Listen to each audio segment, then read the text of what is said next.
everyone, and welcome back to our podcast, You Don't Look It.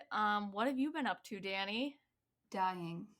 I have been dying a slow and painful death at the hands of my senior paper. What's the paper on? Diabulimia. Ooh, fun stuff. For those of you who don't know or who just aren't in the U.S. and you guys do things differently, a lot of colleges will have you do, universities too, will have you do like a big thesis paper in order to graduate. And you have to have like a pretty unique topic. Since I'm getting a psych degree, I have to pick mine on, a psych disorder, as one does. Makes sense. So diabulimia is an eating disorder that only affects type 1 and sometimes type 2 diabetics, but it's mainly type 1, where they restrict insulin as a means of weight loss. Interesting. I don't know if I'd actually ever heard of that. It's incredibly dangerous. It sounds like it. There's not a lot of U.S. research. Most of my research is coming out of Germany, UK, Australia. Italy has some really good validation studies for questionnaires to identify eating disorders in diabetics. A lot of diabetics will give a false positive on an eating disorder test because of the nature of diabetes management. Because you have to look at your carb intake. Yeah.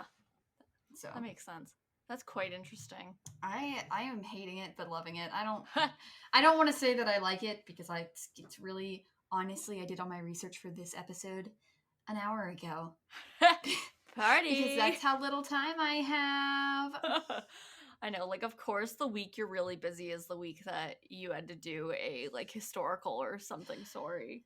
I know, I'm personal. Oof.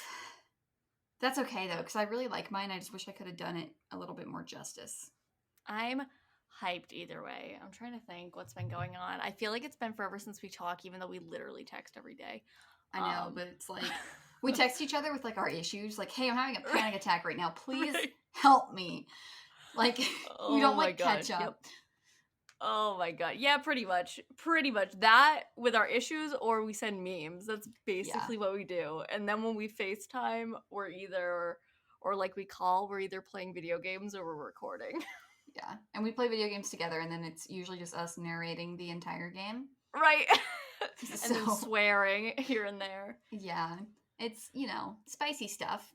Spicy stuff. Spicy stuff. My gosh. Right before I came down here to record, Steven was going into the shower and he had we have an Alexa in each room. Glad she didn't hear me. Wow, bougie. Over. I know. I'm actually talking about the bourgeoisie today. Ooh. When we first moved here and we were getting stuff, new stuff for the house and around the house, there were so many things on Amazon, there were so many deals where it was get this and get a free Alexa, and I was okay. So then eventually, oh no, she heard me. And then so eventually she turned blue. So eventually we bought a few more. So we have one in pretty much every room of the house, and we use it as a stereo system because you can tell her to play stuff everywhere. So my main point was, but the point of that was Steven asked her to play music before he went to the shower, and I heard her be playing music from Eurovision Song Contest. And I was oh, hell yeah. Oh, yeah. He's on my shit.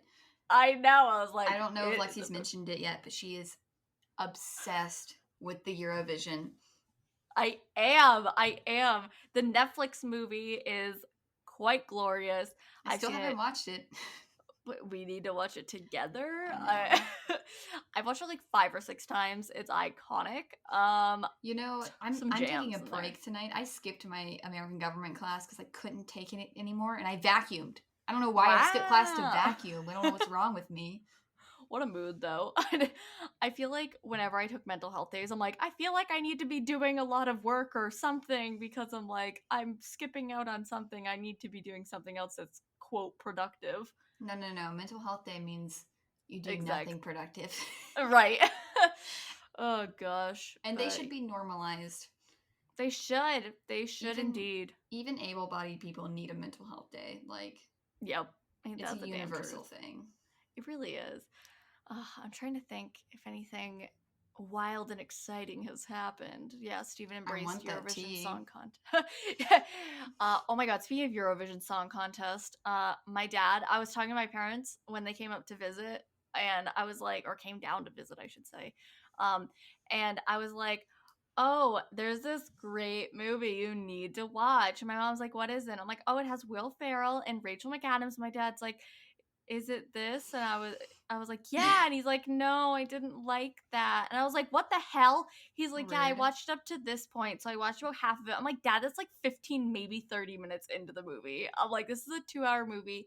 You watched a quarter of it, maybe, and you have the audacity to tell me that it's a bad movie? Excuse you. Whereas my dad turned on the original Hobbit from like the 1960s that Oh was my gosh. animated poorly with really bad voice acting.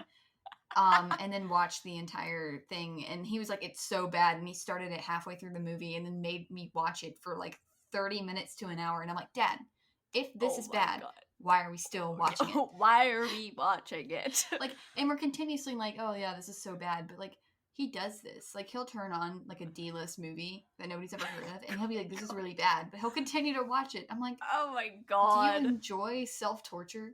Is this It's like, fun? is this your Like, pastime? it's My gosh. my Oh dad's a yeah, strange so man. I was quite upset when he trashed it. I made Steven's parents watch it when they were up Gotta make visiting. somebody's parents watch it. Exactly. I'm like, I need to introduce it to everyone I can. Because it's glorious. I made like, so I have a Redbubble shop, and I made one of my sticker designs was like a Eurovision one, and I've already sold like 3 things with it on there, and I'm like, Look see, at you. I'm like, Eurovision. It's great, honestly. People like it. People like it, I but think I'm about to yeah, be ambushed by dogs. they a coming. They a Nope, coming. they're not coming. Nope. I left But my dog yeah. in there with my dad, and I'm scared my mother's dogs are gonna come in there and bite him. Oh jeez, freaking Yeah. Eddie. Yeah, it's Maisie, actually. She gives no Oh, warning. She'll just do a little grumble. It's like, and then Me. she'll bite. And I'm like, Oh my god. there's Rude. no warning. Like, there's no teeth showing. It's just a little, Right. and then she bites, Like, and I'm well, like, yeah, okay, that's warning, but like, if you only do it for a second and a half, that's not really a warning. warning, right? I don't really have time to get away from that. My god. Ugh, yeah, I'm trying to think if there's anything else exciting that's gone on. Not really. I'm trying to think what I did this weekend, if I did anything. I think I went to Home Depot at one point. Look at you. Oh, we Crafty. got a rose of Sharon bush, and planted that mofo. I'm gonna plant all those Sharons. I thought Oh, the I point was to got get an- rid of the Sharons and the Karens, but okay. True. I also got an aloe plant. But yeah, so all that fun stuff. Oh, shout out to our patron of the week, my mother, once again. Our only patron. I'm giving her finger guns. I know she can't see it, but Yeah. I was talking to my friend Mika the other day. We were FaceTiming, and she's like, "Oh, I need to listen to your podcast or something," because I think she said commented on something with the fish one, because she's the person with the fish from the fish story, and I was like, yeah, you have to listen to these other ones. I was just talking to her, and she's like, I've listened to a couple. I'm like, literally, no one listens. I'm like, my mother and my brother and my dad listen. I'm like, and then I was like, you and Steven listen sometimes. And I was like, even the most supportive friends are doing the bare minimum. right, like, and I know Ever only listened because she was the one editing, and now I'm not even sure she listens. And I know Petra probably doesn't listen because I can barely get them to keep their phone charged so I can text them. Like, they're one of these people that, like, their phone will die and they'll just leave it dead for, like, I don't know, a week. I could not do that. It scares the shit out of me. So I'm like, are you dead? Are you right? Okay? Because they're a roofer. They're on roofs all day. Oh, so God. I'm like, did you fall off a roof? Right. Like, I'm worried. Jesus. I'd be terrified. Oh my god. Oh, but they're better yeah. about it now that they have a smartphone. But they had a flip phone for the longest. God, my dad with his damn flip phone. He doesn't have one anymore, but he loved that flip phone. Oh yeah, Petra was gonna hang on to it until they pried it from their dead corpse. Like, they were. I don't Oh know my how they God. ended up with a smartphone, but I'm glad they did. But yeah, seriously. Oh my gosh. All right. So what do you have for me today? So I have the story of Blanche Monnier.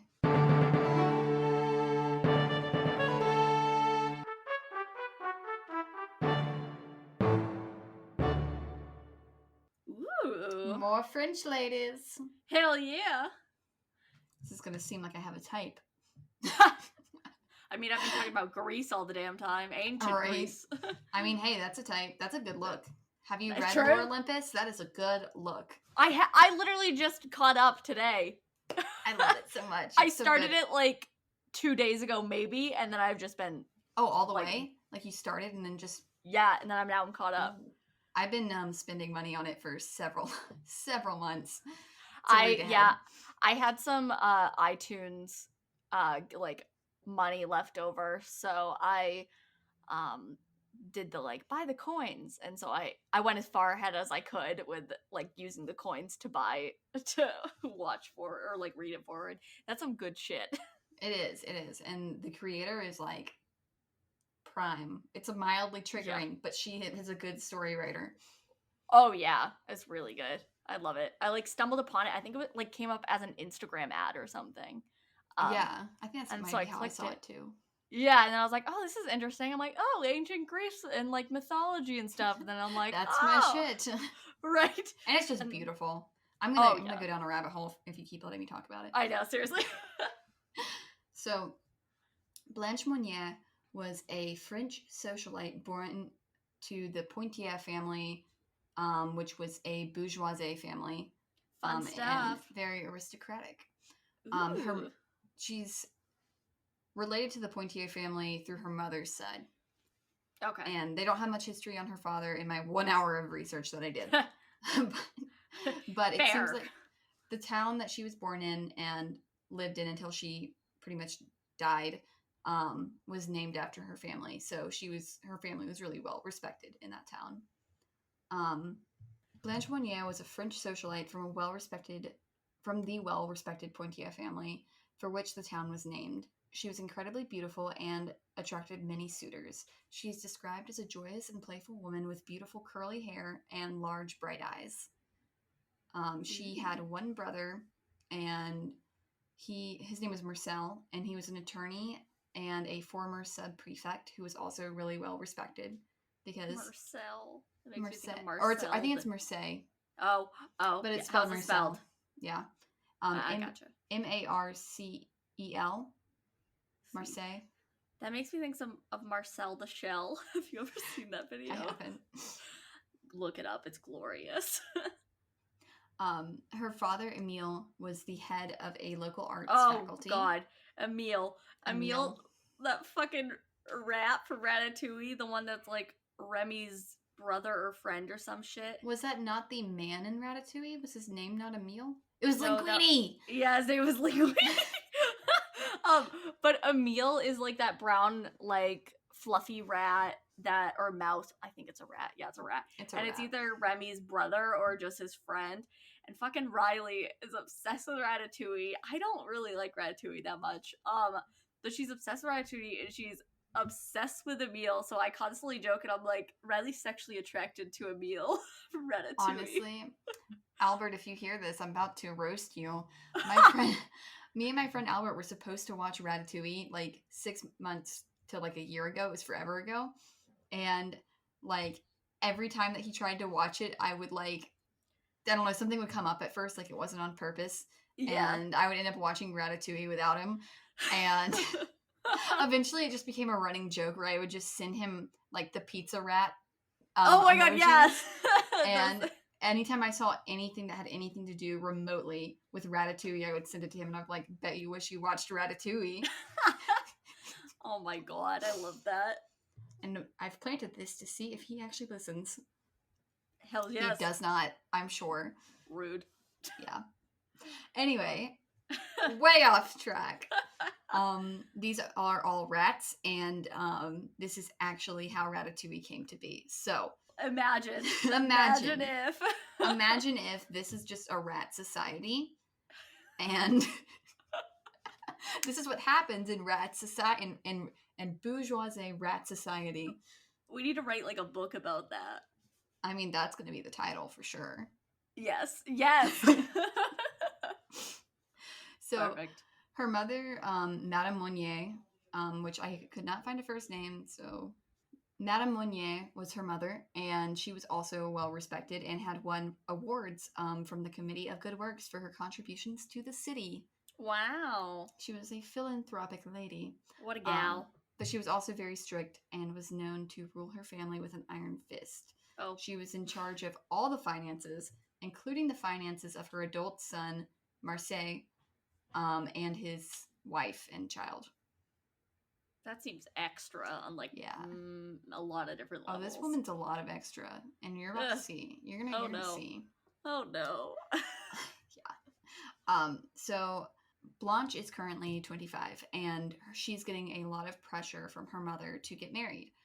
And she wants to marry a much older, poorer, and unsuccessful attorney, which her mother did not approve of.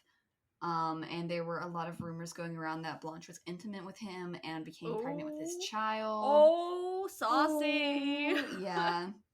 A big no-no for late Victorian, early Edwardian era ladies. Yeah. These rumors eventually made it back to her mother, Madame Monnier.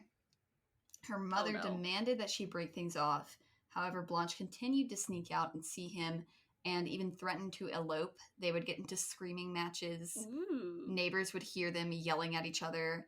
Oh, Lord. And she threatened to run away with him tons of times. And I guess she just didn't because she wanted her family to, like, give her money or something. I don't know. Yeah. They don't really go into that. It was an empty threat. Yeah. I mean, I'd assume that she would probably need money at the time because she probably didn't have a lot of opportunities to work a job. Not like she'd ever need to. True. So it wasn't a thing. Madame Monnier and Marcel plotted to take care of this and make her break things off with her boyfriend. So one night they waited for her at the top of the stairs, grabbed her, and locked her in the attic. Okay, rude. Yeah. A little kidnappy, a little kidnappy. Not a fan. Madame Monnier said that she would remain locked in the attic until she agreed to call off her engagement and never see him again.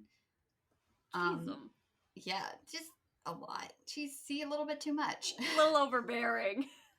Madame thought her daughter would give in fairly quickly once she realized that she was going to be stuck in there with the windows boarded up and, not much food. Right.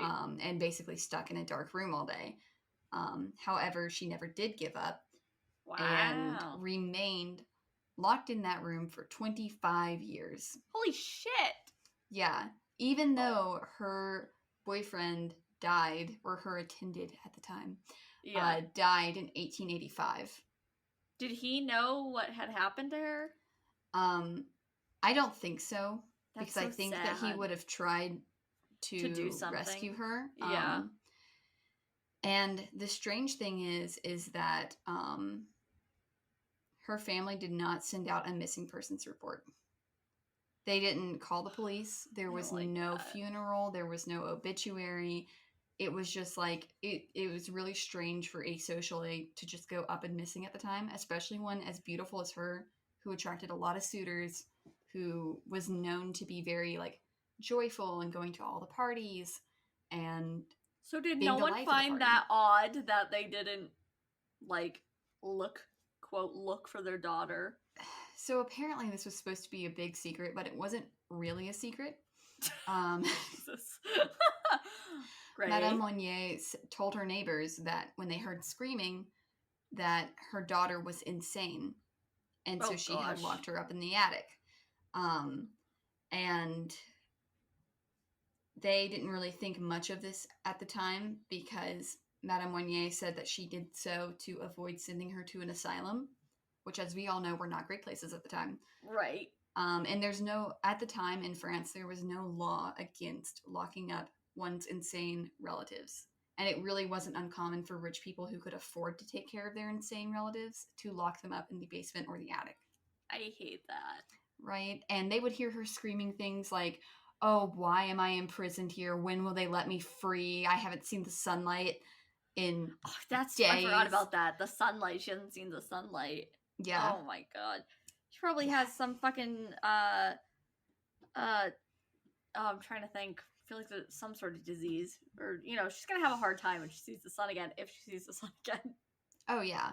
And so fast forward 25 years. So Woo! she is now 50. On May Wonderful. 23rd of 1901, the Paris Attorney General received a letter which read, "Monsieur Attorney General, I have the honor to inform you of an exceptionally serious occurrence. I speak of a spinster who is locked up in Madame Monier's house, half starved and living on a putrid litter for the past 25 years. In a word, in her own filth." Damn. Yeah. So who sent that? Do we know who sent that? We don't. To this day, we don't know who sent that. Wow. I wonder if it was, like, do you think it's possible it was one of her relatives? It could have been a relative. It could have been a servant. It could have been a neighbor. It could have been somebody that heard about it secondhand. And it was anonymous, so even if it weren't true, it wouldn't have gotten anybody in trouble. So it really could have been somebody that heard it secondhand and was like, well, I don't know if this is true, but I'm going to have them check it out because that's a really serious accusation. Right, yeah. And, I mean, it sounds like Madame Monnier is a little bit not 100% there. So I'm sure somebody was like, this doesn't seem right. This doesn't seem right. This doesn't seem right at all. So when the Paris Attorney General received the letter,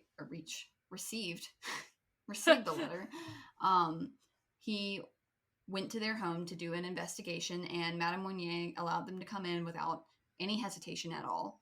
So she seemed really like she was not guilty. And she let them look around the entire house, was really compliant, and they didn't find anything. And on their way out, they noticed a door that led up to the attic, and they're like, oh, well, we're going to have to... Sorry, my dog's crying. It's all good. On their way out, they noticed a door that led up to the attic, and they obviously went up to check it out. And Madame Monnier refused to open the door, which was padlocked shut. So now that's a little sketchy, huh? A little sketchy. A little sketch. So the police broke the door down. Yeah, good. Only to find a dark room with a horrifically putrid smell. Oh, God. They couldn't see anything at all, and so they went over to the windows, which were like... The curtains were like covered in dust and completely filthy and disgusting, and they ripped them off the walls, and they had to take the shutters off the hinges to get the windows open. Yeah. And when light finally came to the room, they found Blanche laying on a mattress of rotten hay and straw, completely naked, covered in a crust of her own excrement, rotten meat, rotten vegetables, rotten fish, and oyster shells. What the fuck? Right? And there were bugs and rats scurrying all over her. Oh, no. Probably should have trigger warned this. Sorry, guys. I'll put it in the description. Yeah. They didn't notice her at first because she only weighed 55 pounds. Holy shit! And was... like tiny and covering her face with the blanket because she was incredibly terrified of strangers and really averse to sunlight because she hadn't seen the sun in 25 years. Right. And probably hurts her eyes and everything. Oh yeah. She had worn no clothing in the past 20 years and was only fed scraps from her mother's meals. Holy shit. Yeah. That poor bitch. And so, obviously, they wrapped her up in a blanket and took her out and took her to the hospital. But when they were escorting Blanche out of the attic, they noticed that Madame Monnier was seemingly in shock or just either not comprehending the situation and was sitting at her writing desk doing nothing, like as if nothing was happening. What the? Just staring as if nothing were even there. What a damn sociopath. And so I'm kind of thinking like, well, She let them in like nothing was fine. Maybe she thought what she was doing was not wrong. I guess that's possible, yeah. Because like if you're that out of touch with reality, you might think that's like okay. True, but then she was all like, you are not going up in the attic. That's true. That's true. So she knew to some extent it was wrong. Right.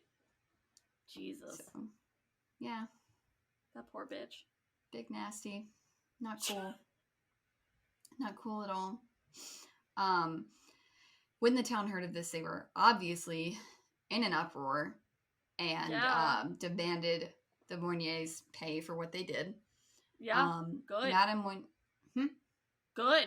Oh, okay. Sorry. I know. Ugh.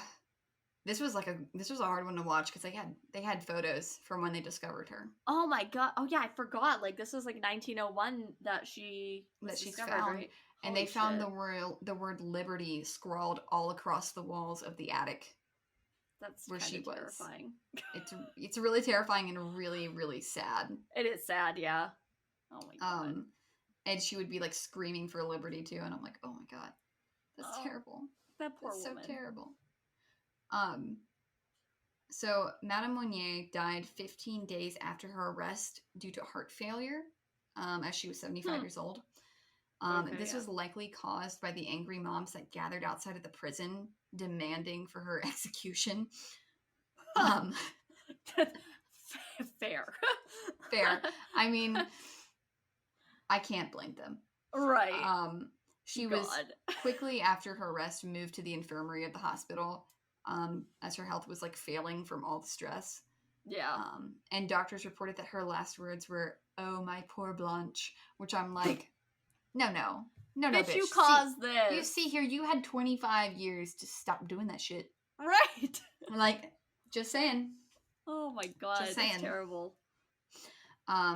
Which then left her brother Marcel. I'm gonna call him Marcel because I'm not sure I'm pronouncing that right. Sounds Gucci. Which left Marcel to take the fall. Which honestly, rough. He's not innocent. He's not innocent. Yeah, he's not. No. He claimed that Blanche was vile, angry, overly excitable, and insane. Overly excitable. Fuck off. Yeah, I'm like, do you mean manic? Like, right. Or do you mean happy? Because like, God forbid women be happy in the early 1900s. Oh my god. I can't. And he said that he had done nothing wrong, as she never once tried to escape the room. And I'm over here like, bro, that shit was padlocked. It took more than one police officer to take the hinges off the window. Right. Oh or to take the shutters off the window. I'm tired, guys. I'm sorry.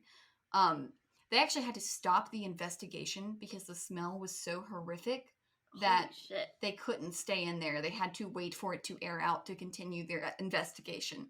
Oh my god. That's how bad the conditions were. Oh, that's so sad. Which I'm like, and I'm kind of like, her dress probably, they either took it away or probably rotted off of her.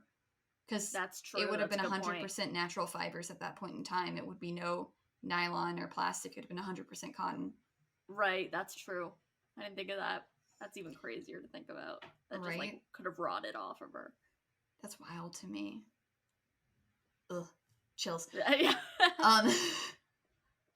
He claimed that his mother was to blame, and was mainly responsible for what happened, and that he only went along with her because he felt like he had to, and because she was in control of all the finances and would put him and his wife and child into financial ruin if he went against her.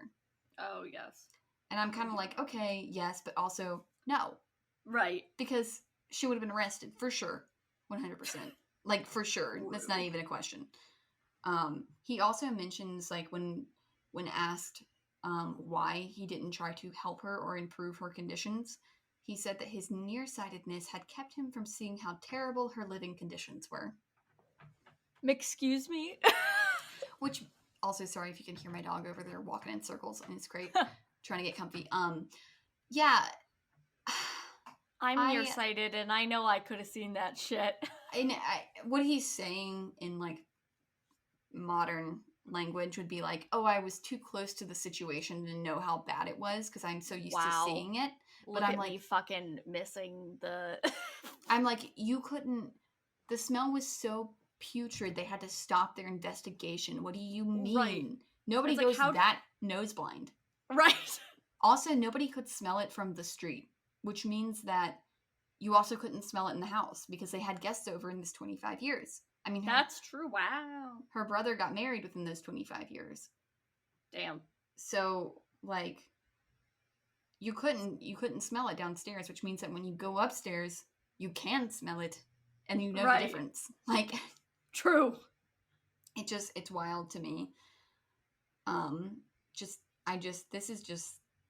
only thing I could think when I was reading this was like, fucking men. Like, what a mood. My everyday mood. Not to shit on the men out there, but like, that's a man excuse. Like, I literally, when you said my nearsightedness, I straight up fucking thought you meant his legit nearsightedness. Like, he literally like needed glasses and could not see it.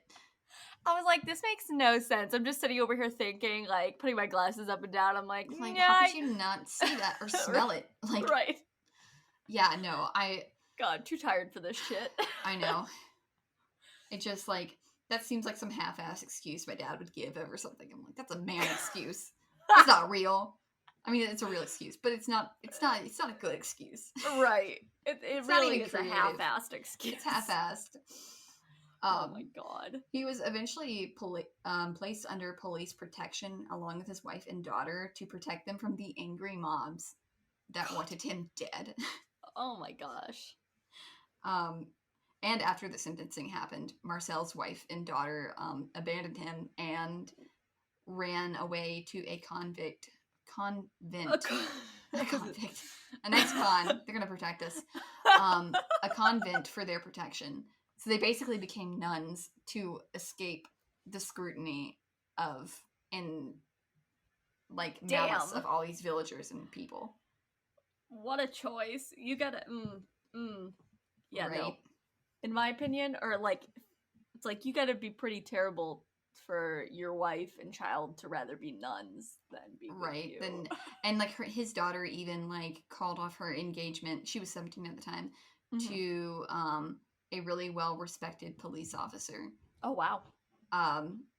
And he obviously probably wouldn't marry her anymore after the scandal because his name would forever be tied to that.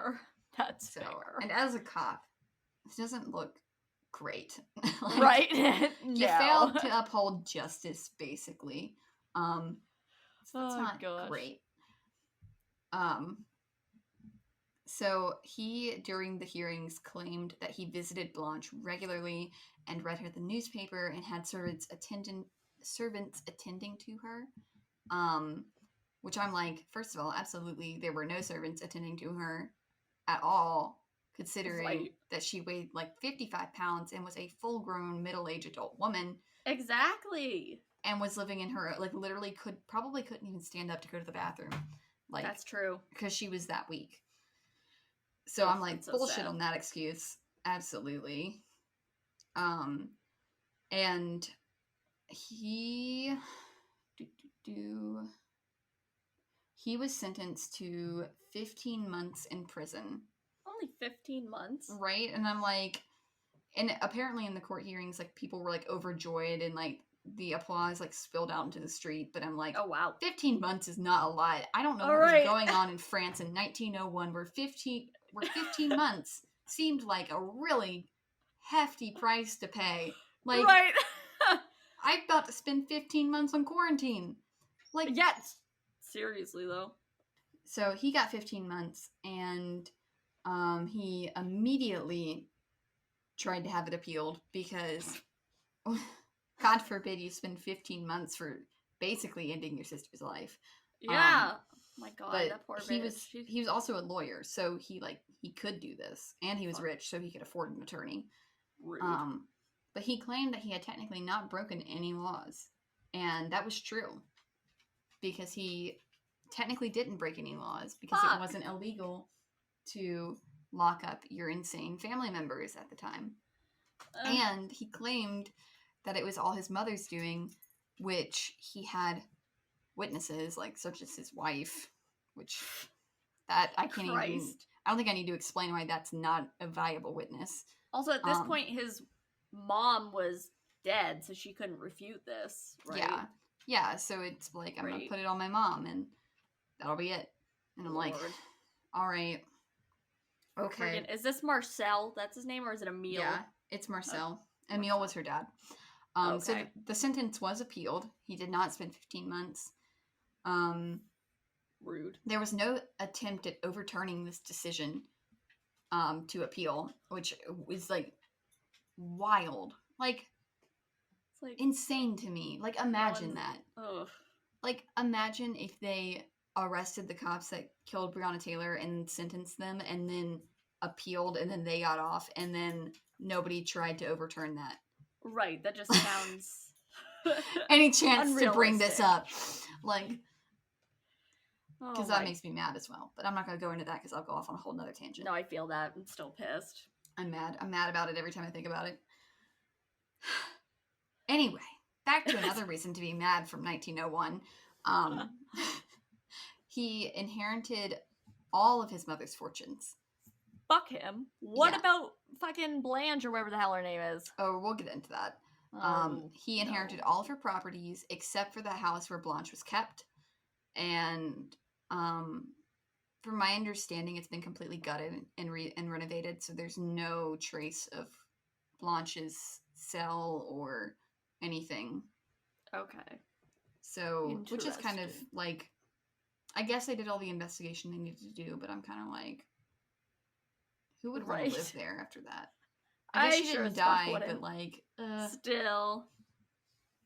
The servants who were testified said that they did hear screams, but kept quiet due to loyalty, belief that Blanche was insane, and fear of being arrested as accessories to the crime.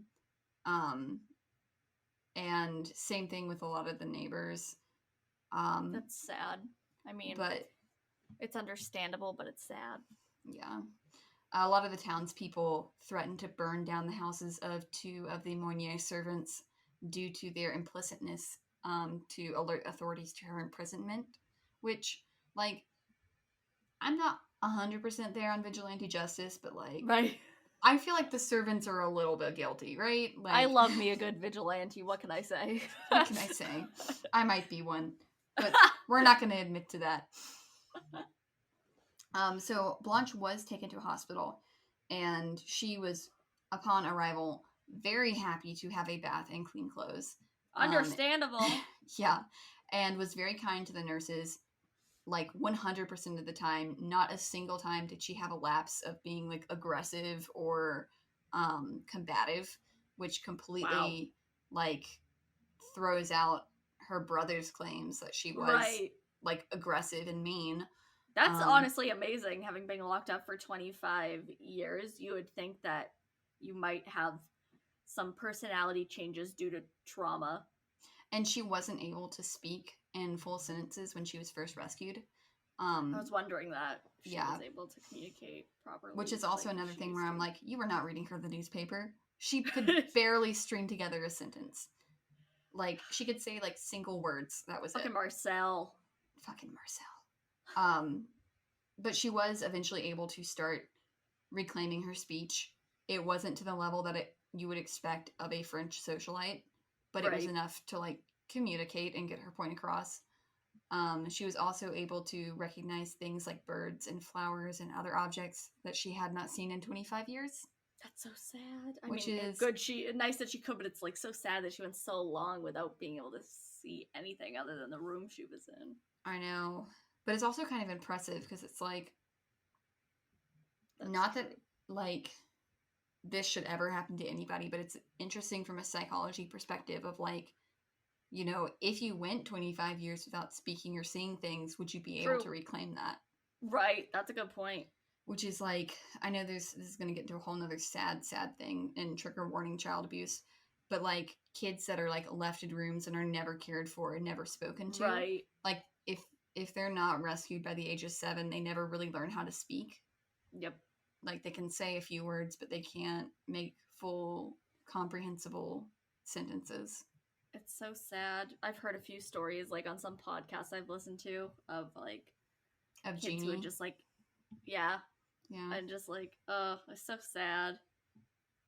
It is, and I was really fascinated with it for a while, and I was like, it like wore me down because it was so hard to read and to watch. It is emotionally and mentally taxing for sure. Sigh, sorry. I'm like, damn, I'm gonna make things real hard today. So she did gain some weight. She never regained like full sanity. She was never back to normal, but she made Fair. a lot of improvements, which is really good. Yeah. Let's see. My notes are really unorganized. I'm sorry, guys.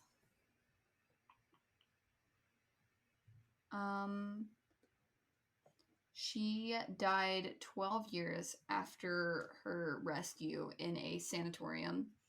Oh, no. In 1913. That's sad.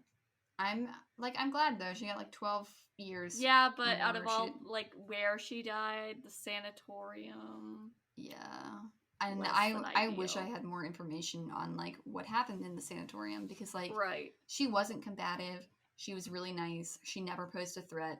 And she was, you know, well respected and well known in her social circles before this happened, which means that like, I don't know, back then there was like a stigma of like, oh, you were born insane, and like, you know, they didn't like anybody who was like combative or hallucinating, but she simply just like, you know, lost her ability to maintain speech for somebody of her age. Right.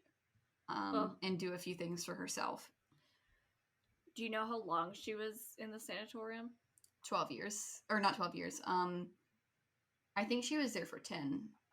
Oh, so she 11. only had like 1 or 2 years of freedom. Yeah.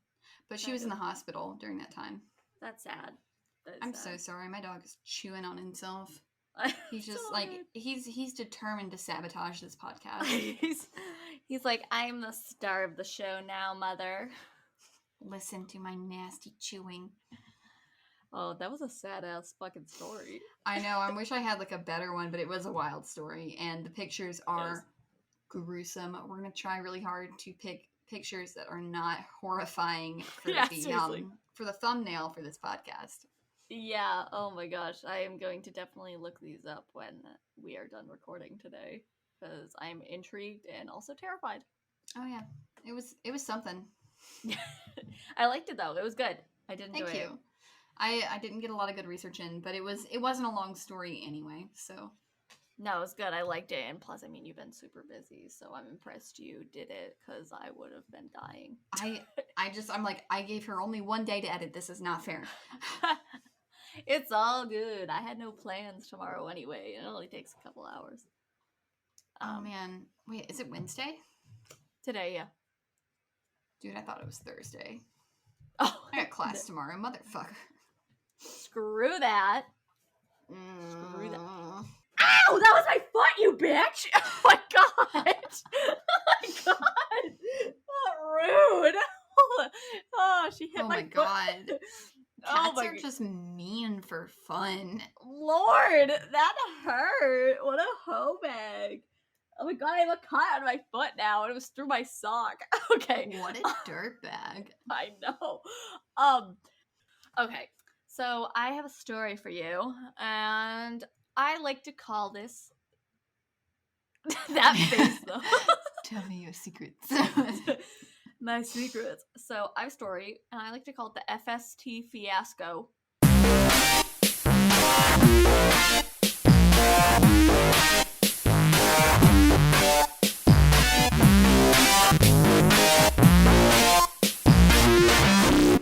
That sounds like a wrestling match. Oh my god, it does. So FST stands for Function, Statistics, and Trigonometry, and math. Trust me, there's like no math in the story. Oh, okay, good. It just takes place in a math class. And so I hate math. So I was in Function, Statistics, and Trigonometry in 10th grade, so my sophomore year of high school. I was in advanced math, so a lot of our class was juniors, and then there was some of the sophomores. And so a lot of my close friends, we were all in the same math class. So this was a grand old math class. I'm trying to think what I should call my teacher, who is the center of this story. Let's Defining call... feature, go. I'm put on the spot. I'm scared. Give me nose, a bitchy eyes, hair. Hair. Hair. Blonde, like, bad bangs. Like manager hair? No, but manager attitude. Call her Mr. Manager. Mr. Manager. Oh my, okay. God, sorry for the cackle laugh. That's it happens when I'm tired, and it doesn't. It sounds like a scary old lady. Fucking love it. Okay, I'll just call her Mr. Manager. So she tended to be not absent a lot, but she would be absent. She would be abstinent. Sorry, I hate my life. I mean, I know we're just trying to get through the story. Pretty sure she was divorced. Oh. She tended to be absent. She had a habit of being absent and then giving us exams right after coming back from being absent. And so she was not a great teacher. She's working that hustle. She's just getting the exams in and not having to do any of the work. That's literally what fucking happened. So she wasn't great at teaching, and none of us ever understood what the fuck was going on, except for maybe a couple kids in class who just, were really good at math and understood it from just reading the book by themselves. I hate those people, but I'm also envious of those people. I know. It's a weird relationship. Gosh, no, I feel that. So, oh god, the cat. Jesus, that's my foot again. Oh my god, she's coming for me. She is down for those toes. She's a foot bitch. She is a foot bitch. She's a foot queen. I swear oh my god, she is like cracked out right now. Did you give her any catnip? I didn't. That's the thing. She's like, damn, she's on something. Steven's sneaking catnip into her food. Seriously. Oh god. Okay, so she tended not to teach very well. None of us understood what the fuck was happening. And so she came back and she was gonna give us a test the next day. And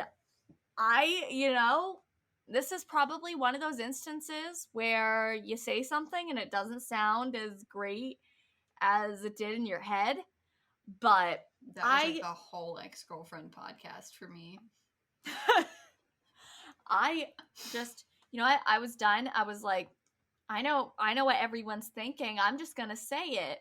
And so I raised my hand and she's like, yes. And I was like, I don't mean to be rude. I really don't mean to be rude, but if I'm being honest, I just don't feel like this was taught well enough for us to be able to have a test on it tomorrow. I would have stood up and applauded you. I'd been like, yes, bitch, don't make me take this test. Everyone was silent. And then the teacher, Mr. Manager, was just kind of quiet, looked at me and went, thank you. Thank you so much. Oh, no.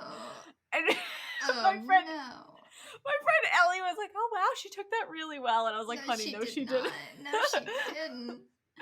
And so she turned around and she went back to writing on the board. And I was looking at my friends and we were all like, this doesn't feel like it's gonna feel right. This isn't gonna be good. And then all of a sudden she slams down her marker and turns around and she goes, this is the rudest thing that anyone has ever said to me. And she was like, bitch is dramatic. I know. And I was just sitting there calmly. I was like, I'm sorry. It might have come out wrong. I prefaced it with, I'm not trying to be rude. I really didn't mean it. like, to be rude, but like, you were gone for 2 days and then expect us to take a test immediately when none of us understand what's going on except for maybe 2 or 3 people in this class. I'm like, it just Get her. wasn't taught well, and you weren't here to teach it. And Take her my down. friends were, I know, my friends were like, I thought she was gonna flip the fucking table. And That would so have been fantastic. I would have filmed that shit. Like, I don't know. I had like all the balls in high school that I don't have any of them now. I have negative balls now. But that's a mood. in high school I had all of them. And I like did not care if I died. So I was like, "Oh, yeah, fight me. You're the authority. Fight me." Bitch. Like, And I went all over that. this is a miracle I did not get detention or sent out of the class. Or, I like, think it was very expelled. unexpected. Yeah, seriously, I think it was very unexpected. I was very much a good kid. The only thing I ever got into trouble for in class is like talking or like, Yeah. Or like, I was being mildly distracting. exactly, like, I was a good kid, always did my work, very rarely asked for any sort of extension, and I always did it under like extenuating circumstances. So I think everyone was a little shocked. And she just kind of looked at me with a blank stare and just the whole thank you so much. And then so I'm just trying to be like, oh, like, I'm sorry, like, it came out wrong, like, I didn't mean to be rude or aggressive. Oh, like, no, honey, it it's came out just right. It came out right. it came out right. And so she gets all pissy. She keeps cutting me off. She goes, no, stop, just stop. And I'm just sitting there calmly, like, trying to explain myself. She keeps cutting me off, getting all flustered. She starts to cry. And But okay, she was gone, and then like some substitute teachers are really just there for like emergency situations. Like, I right. had a family emergency. I can't come into work today. Just follow the lesson plan. Like, they're not there Right, to and teach. seriously, and the days when we had subs, it was like, do this worksheet. And it's like, that's not going to help me prepare for this exam that I know nothing about. I need to be taught the stuff before I can do a worksheet on it. Yeah. And if she never went over so the worksheets, then that's not really fair. exactly. And so she was all pissy. She was cutting me off. I was like, okay. She was acting like the child in that situation. And then Good that you recognize that, though, because a lot of high schoolers don't recognize when adults are acting like children, and then they feel responsible for the emotions of an adult. I definitely, me being a child. guilty and anxious person, I definitely still did. Yeah. But which I'll get to. But I was just like, I'm sorry, but it had to be said. Like, everyone here. I mean, if nobody's prepared, like if like two people in the class are prepared, that's like, I don't know if you went to a public school, but some public schools have like 30 kids in a classroom. Yeah, we had like our class. I know math classes typically were pretty big. Oh yeah. I only spent 2 years in a public high school, and the class sizes were massive. I think we had 20 something, 25, 24, something like that. There were only all I know is all the desks. Grade. Oh wow! I think when I graduated, like, but like a little less than 200. I had to go to a private school because I got kicked out. So yeah, that's why. But yeah, so she was cutting me off. I was trying to like apologize. And then my fucking friend, completely oblivious to the situation, who sits in the row behind me. I didn't get his permission to use his name, so let's call him Brandon. And so he was raising his hand, and I'm just trying to talk to fucking Mr. Manager. And she's like, Brandon, you had a question? And then completely just threw out the whole like thing that was happening. And I just like looked, and like behind me, everyone was like, oh my god, you fucking roasted her. And I was like, I didn't mean to, but I'm also not sorry I did it. I wouldn't be either. Damn, that's an achievement. And then my friend my poor friend Ellie, oh my god, this feels so bad for her. But this is like, I don't know, maybe 5-10 minutes after the whole ordeal with Mr. Manager, and she went up to her. I was like, oh, like, I didn't get my homework done last night because I was really sick. And I was out the day before, and then fucking Mr. Manager goes all like, "Oh, so is that your excuse for all the other times you don't do your own homework, Ellie?" And she started, and my poor friend Ellie, I know, and poor Ellie started crying because it was aggressive as hell, and I was like, and what uncalled for. It was Ellie didn't say completely anything to Mr. Manager. exactly. I was like, okay. I'm like, just because you're bitter with me does not mean you need to be taking this out on Ellie. This poor bitch. Also, is your friend Brandon like okay? Like, is he like? Does he like? Like, how did he not comprehend the situation? I'm still stuck on that. He's just always in his own world. Because like he's either trying to like change the conversation and save your ass, or he has no idea it's happening in the first place. Oh, he had no idea. Me. That concerns me. I'm like, bro. He was like, I'm Captain Space Cadet, and I would have noticed that happening. He was just like reading his math book and about trying to think of the question he was gonna ask. Like raised his hand when he finally had the question. That's some ADHD shit. I can't blame him for that one. That's something I would do. Oh gosh. But yeah, then she yelled at Ellie. I was like, okay, this is fucking rude as hell. And then so we left. I somehow didn't get a detention or anything. We had class the next day, and despite the fact that Ellie got ripped to shreds, like she was the sacrifice in this situation. I know. Like, you got out fine. She was sacrificed. She really was. Oh my god, she really was. I feel so bad. And the next day we had our like, I think that was the day before December vacation, and so I was just like getting punched, and this kid in my class, I'll call him Paul, and he's quite iconic. He was known to be sassy to teachers. What a damn icon. In our senior year stats class, he would just leave 10 minutes before the bell went off, and the teacher never noticed. That was my sister. Like, my sister just did things because she could. In one of her history classes, she would just sit there and open like a bag of chips as loud as humanly possible and just start crunching on them in the front row and making direct eye contact with the teacher. Like, I don't like that. She didn't care. She was, and they couldn't do anything to her because she was like untouchable. She had such a I don't give a fuck attitude about everything. That's ridiculous. I think we were both so done with high school. By the time we graduated, we were like, we're done. We don't care anymore. I love that though. Like, oh my god. Oh Lord, but yeah, he would just leave, and the teacher I think noticed once and was like, "Where is he?" And we're like, huh? Where is he? Like, he does this every day, bitch. Are you okay? Exactly. Like, and I worry for people that don't realize that things in their own environment are happening. I'm like, it's true. What happens if somebody tries to like hurt students? Like, are you gonna notice? That's a fair point. That's like, a fair point.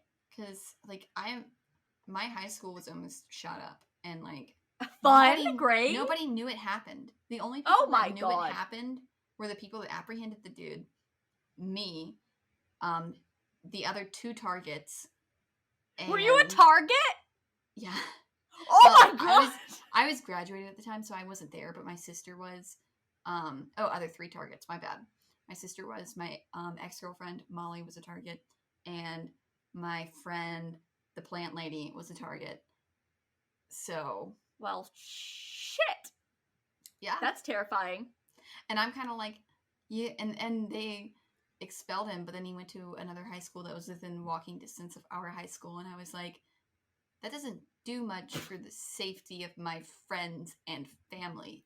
Thank you, though. Oh my god, bunch of goddamn idiots. They should have informed the other students, because, like, yeah, the security guard will know not to let him on campus, but, like, what about the others? Because we have cards to, like, scan in to get into the building. Like, what if another student is like, just he goes to school here, like, he probably forgot his ID, I'll just let him in. Like, oh yeah. I can't. Nope. But yeah, so he would always walk out. But it was our, like, we were just having, like, food and party, like, a party of the class because it was the last day before vacation. And I was like, oh, would you pass me a cup, please? And he was like, oh, fuck, I said his name. It'll be fine. And I was like, oh, would you pass me a cup, please? And he was like, that is so rude, Lexie. Nobody has ever been so rude to me. And it was so funny. He is Honestly, honestly that would iconic. probably be a meme until I graduated. Like, Yeah. Somehow this spread around the entire school.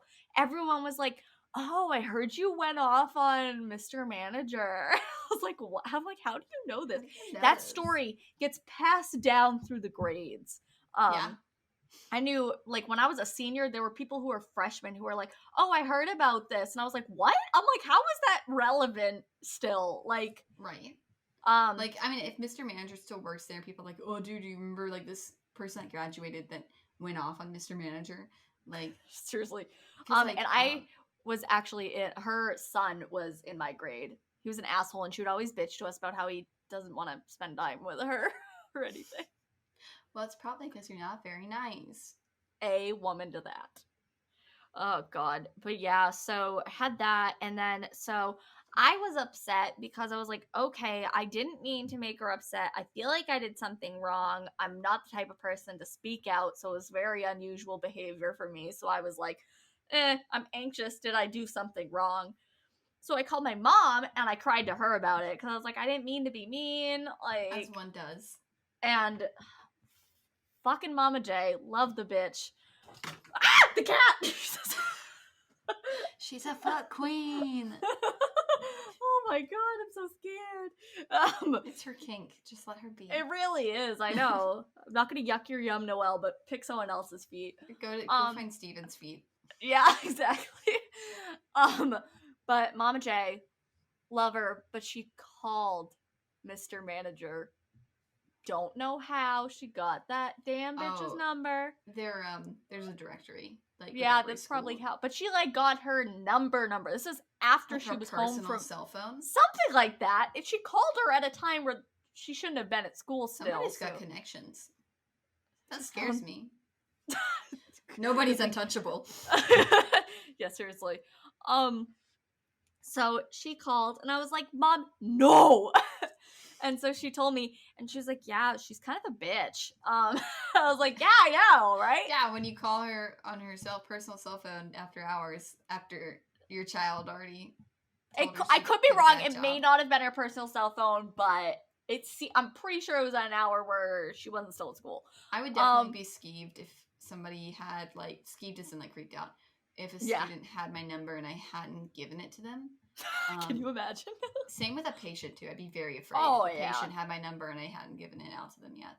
Yeah, no, that's a big no. Yeah. So my mom called her and talked to her about the whole sitch and was like, Lexie feels bad and whatever the hell, and was kind of like, she told me what happened or whatever. And she was like, and then she came and she was like, yeah, she's very cold. She's very dismissive. She took no responsibility whatsoever.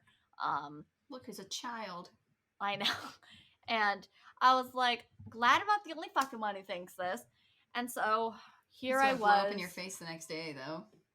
Oh, honey, it did. And so I was so damn close to vacation. So she didn't talk to me in class at all. That was the day we had the party stuff, like we were just eating food and stuff.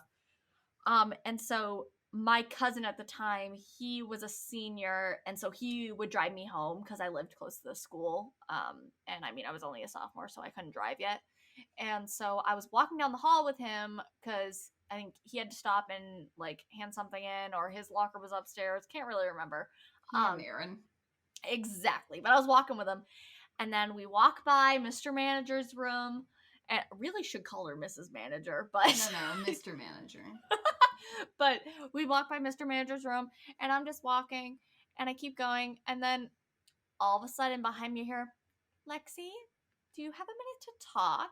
And I was like, I'd rather stab myself in the eye. Well, my heart just fell out of my butt, so I guess right. I gotta go pick that off the floor. I was like, sure. Let's scrunch up your nose, put your glasses back on your face. Sure. And so that's what I did. And so I went into her room and I was like, her room? Stop it. Sorry. I'm from Maine. Everyone harasses me. Room. So I went into her room and it's not as weird as bag. What the hell is bag? It's bag? A bag. It's a bag. in I don't Washington like that. State. I don't like it. Nope. Yeah. Oh my God, Steven says balance like balance. Hit him. And I'm trying to think of other things. There are other words like that where it has like an ale sound. I know multiple people, and my old roommate who's from Chicago and my therapist who's from New York, they would say it like that too. So I don't know if that's a more like my Lulu, which is my southern ass grandmother, calls yeah. it a library. Elaborate. A library in Chicago. Chicago. Chicago in library. Did you ever watch Victorious on Nickelodeon? I did. It was good. Chicago. That's the only reason I know that song. It's literally the only reason. I love, oh my God, that show. But so she called me into the room and I went in. She was like, so your mom called me last night. I was like, yeah, I told her not to. And she's like, why is that? And I was like, well, I think that's established, my dude. Like, with this interaction.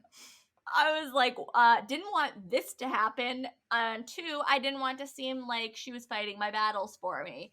And Mr. Manager, I know. And Mr. Manager was like, well, it doesn't seem like that. And so she's like, so do you have anything to say? And so I just basically said the same stuff I was saying to her in class that day when she was just cutting me off and being like, stop. And I was like, I didn't mean it like to come out so aggressive if it did. It's just none of us were prepared. This has happened multiple times. I'm glad you didn't apologize, though, because you had nothing to apologize for. Like, it's not your responsibility as a child to be responsible for an adult's emotions. True. I did say sorry for if it was aggressive, but I think that's all I apologized for. That's, like, not a real apology. Okay. Like, it's like saying, sorry. Sorry if you were offended. Like, sorry you were offended by the truth. Like, I'm sorry that you have emotions. Like, but yeah, so as far as I'm aware, that's what I was like, I didn't mean for it to come out aggressive. Like, I'm sorry. But and then the whole time she was just like, yep. Not once did she apologize or say anything because she was acting like a child that whole time and yelling at me and calling me like rude and like I'm the rudest student she'd ever had and just like cutting me off. I don't care who you are. You don't yell at a student. Like, I know. Unless like the student is literally like putting themselves in danger or others in danger, there's no reason to like yell. Exactly. So I was like, okay. So we had that quick little convo that felt like it lasted a million fucking years. And then she's like, have a great holiday. I'm like, thanks, bitch. You too. Have a great one of these. Like, exactly. And so then I left and things went back to normal, but it never felt the same. Oh no. That class is probably tense forever. Oh yeah, 100%. I just think it's iconic that everyone was constantly hearing about it, and they'd be like, "So I heard you told her off," and I was like, "That did happen." But like 3 years ago, right? Like... but yeah, so that was the time I told off a teacher in FST. I think that's the only time. I've definitely like trolled a teacher, but that was when everyone else was trolling a teacher. But that was like when it's like acceptable. Right. But see, I was never buddy with a teacher, so I never like experienced that. But we weren't buddy with her either. This other teacher never taught, and so we'd all put in her name as our Kahoot username. And she was like, "What's happening?" But also with this situation, I talked to one of my high school teachers, my freshman year English teacher, love that bitch. And I went to her and I was like, Mr. Manager, I didn't say Mr. Manager's being a bitch, but I basically said, Mr. Manager is overreacting and like told her all this stuff. She's like, wow, I've never really interacted with her, but I don't really want to after you told me this. I was like, ain't that the damn truth? I mean, it's wild what teachers have going on, like, in their lives. Like, yeah. Because I'm sure she had, like, some serious, like, mental health shit going on to freak out, like, that bad. Or, like, serious personal life shit to freak out that bad. Probably. But, like, I mean, even some of my high school teachers, like, were arrested for drinking on the job. Oh, One shit. was arrested for meth, and her baby had traces of meth in its system. Oh, my God. From crawling around on a carpet that had meth on it. And That's so I'm sad. like, damn. That's a lot. I live in the middle of buttfuck nowhere, South Carolina, so... True. I'm not surprised, honestly. That's really sad to say, but I'm really not surprised. Yeah. That's so sad, though. Oh. Yeah. But yeah, that was that tale. Sorry I went off on a lot of tangents. No, I love me a good tangent, the honestly. ADHD has been strong today, and I'm like, ooh, let's just go off. Let's just keep going. Just keep add to the story. That's how we get entertaining, though, honestly. I was going to tell a different story, and then I think I texted Danny or something. I was like, oh, yeah, it's like when I went off on a teacher in high school, and then she was like, I need to hear the story. I'm like, okay, I'll make this next week's. And the best part of this is I completely blacked out and don't remember responding to that message. Love it. So, I'm tired. I feel that. But yeah, thank you guys for listening. If you would love to continue on this journey with us and have a chance of being the patron of the week, all you have to do is go to our Patreon and become a patron for $5 a month, and you can be a patron of the week, because the only other person you have to be out is my mom, and she's already been a patron of the week twice. So if you come on, I promise you'll be next. You have a 100% chance and then a 50% chance after that of being patron of the week. Exactly. If you leave a spicy comment, we'll read it. We'll read it off. Yeah. Please if you just want to leave a short, weird excerpt, it doesn't even have to make sense. It could be something completely off topic to anything we've ever done. Leave it in the comments of anywhere on our Patreon. I'm not really sure how it works, and we'll read it. Leave it anywhere. Instagram, email us. I really don't care. Interact Honestly, with us. Don't send me anything scary, because I'm a pussy and I will cry. You can send me something scary. But just send me anything. Just not dick pics, please. But right, anything. Just weird shit. I'll talk about it. We want to interact with you guys. I crave interaction. I am living in my cave. Ain't that the damn truth, God? If you want to follow us on social media, you can find us on all the major platforms like Facebook, Instagram, Twitter. We are You Don't Look It Podcast. I believe on Twitter, we are just You Don't Look It. I need to get back to updating Twitter because I am not good at it. But if you want to find all of our social media, as well as our Patreon or any place to listen to our podcasts, such as Spotify or Stitcher or YouTube, you can find that all in the link in our Instagram bio, which again is You Don't Look It Podcast. If you want to hit us up via email, feel free to do that. That is youdontlookitpodcast@gmail.com. But yeah, we look forward to coming back at you with some more fun stories, and hope you guys have enjoyed what you've heard so far. And yeah, like I said, if you want to be patron of the week, all it takes is $5. $5 and a weird comment, and I will love you forever. And you, yeah, exactly. You have a 100% chance of being the patron of the week, and then, like Danny said, a 50% chance after that. And then you're golden. Because we're on episode 8, and we have, I don't know, 3 Steven's not even a patron yet. I mean, I get it, because he lives with you, but also, no, okay, I can't even get my friends to be patrons either, I know, I told my friend, say that again? Nothing against them, they're beautiful friends, but they don't really have the money to spend on me. I told my friend Mika, I'm like, for my birthday, I want you to be a patron for the month of November. Just 1 month. I'm like, you don't even have to do it longer. Oh gosh. But yeah, so thank you guys for listening, and we look forward to coming back to you next week with some more fun stories. Thank you. Bye.